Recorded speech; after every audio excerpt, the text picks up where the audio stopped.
Bismillahirrahmanirrahim. Assalamualaikum warahmatullahi wabarakatuh. Apa kabar Ananda semuanya? Semoga Ananda semuanya dalam keadaan sehat walafiat hari ini. Insya Allah hari ini Ustazah akan menyampaikan materi di tema 6 subtema 3. Nah anak-anak, sebelum kita memulai pembelajaran, kita buka terlebih dahulu dengan membaca lafal basmalah. Bismillahirrahmanirrahim. Selanjutnya Ustazah akan menyampaikan materi dalam muatan PPKN ya, yaitu materi yang berjudul kewajiban menjaga kebersihan lingkungan.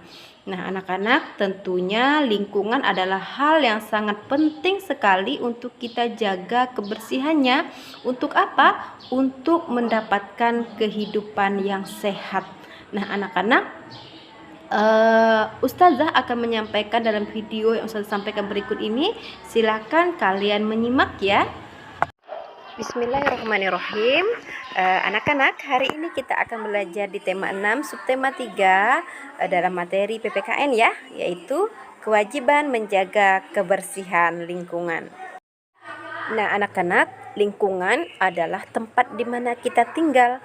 Jadi kita harus menjaga lingkungan tersebut, termasuk menjaga kebersihannya. Nah anak-anak, lingkungan ini tentunya karena dia merupakan tempat tinggal banyak orang, terkadang menimbulkan banyak sekali masalah. Nah masalah ini tidak akan bisa terselesaikan jika orang-orang atau setiap pribadi yang tinggal di lingkungan tersebut tidak bersatu dan bekerja sama untuk menjaga lingkungan tersebut. Jadi menjaga lingkungan merupakan kewajiban kita bersama. Jadi semua orang memiliki kewajiban yang sama untuk menjaga lingkungan di sekitarnya. Ada beberapa masalah lingkungan yang sering kita temui, sering kita temukan di sekitar kita.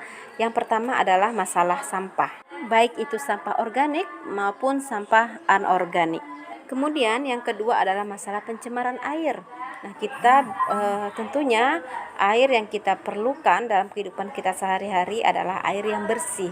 Nah ketika air itu tercemar tentunya sangat tidak baik bagi kesehatan kita. Kemudian masalah pencemaran udara, banyak sekali polusi-polusi yang diakibatkan oleh sisa pembakaran kendaraan bermotor, pabrik dan lain sebagainya yang menyebabkan tercemarnya udara di sekitar kita.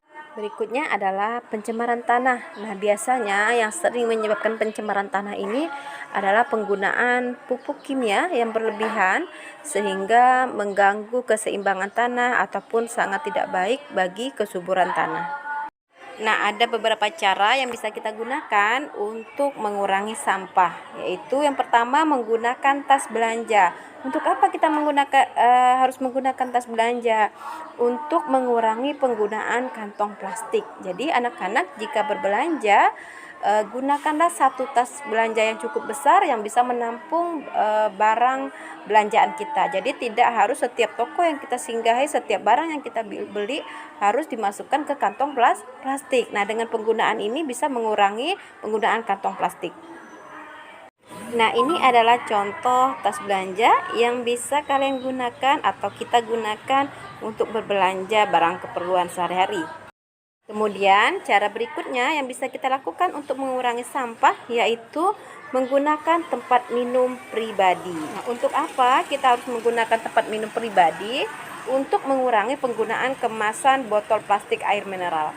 Tentunya anak-anak sudah biasa ya ketika di sekolah biasanya membawa botol minuman pribadi. Nah, untuk dengan demikian anak-anak sudah menjalankan kewajiban untuk menjaga kebersihan lingkungan dengan mengurangi penggunaan botol plastik, baik itu minuman mineral maupun minuman lainnya.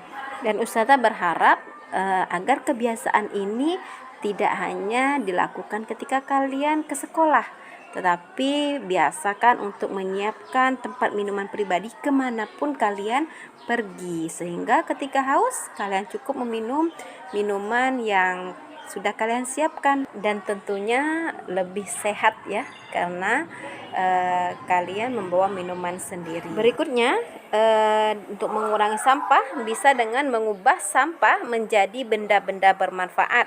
Seperti yang Ustazah tampilkan di sini, anak-anak bisa melihat ini adalah salah satu pemanfaatan sisa bungkus deterjen, sisa bungkus pewangi yang terbuat dari plastik dijadikan tas untuk belanja. Nah, ini tentunya lebih bermanfaat ya dibandingkan ketika sampah itu dibuang sembarangan. Dan yang pasti bisa menyelamatkan lingkungan karena sampah yang dibuang sembarangan itu bisa mencemari tanah. Nah, anak-anak, kenapa sampah plastik itu sangat penting untuk kita tangani bersama? Karena plastik itu sangat susah atau bahkan tidak bisa terurai di dalam tanah. Nah, dengan demikian ketika dia tidak terurai, dia akan mengganggu proses penyerapan air dan bisa juga menimbulkan pencemaran. Anak-anak semua sudah menyimak ya penjelasan dari Ustazah tentang kewajiban menjaga kebersihan lingkungan. Tentunya kita semua hidup di sebuah lingkungan, baik itu lingkungan keluarga maupun lingkungan masyarakat dan lingkungan lainnya seperti lingkungan sekolah. Nah, anak-anak, sebagai seorang muslim, kita tidak hanya melaksanakan kewajiban ini sebagai seorang warga negara, tetapi yang sangat penting adalah kita melaksanakan kewajiban ini karena kita sebagai seorang muslim sangat penting untuk menjaga kebersihan. Anak-anak tentu ingat ya hadis yang berbunyi an-nazafatu minal iman. Kebersihan adalah sebagian daripada iman. Nah, mudah-mudahan dengan materi yang Ustazah sampaikan hari ini bermanfaat bagi kita semuanya, dan tentunya yang sangat penting adalah semuanya tidak hanya kita dengarkan tetapi juga harus kita praktekkan dalam kehidupan sehari-hari. Oke, untuk hari ini Ustazah cukupkan sampai di sini. Kita tutup bersama dengan lafal hamdalah. Alhamdulillahi rabbil alamin. Assalamualaikum warahmatullahi wabarakatuh.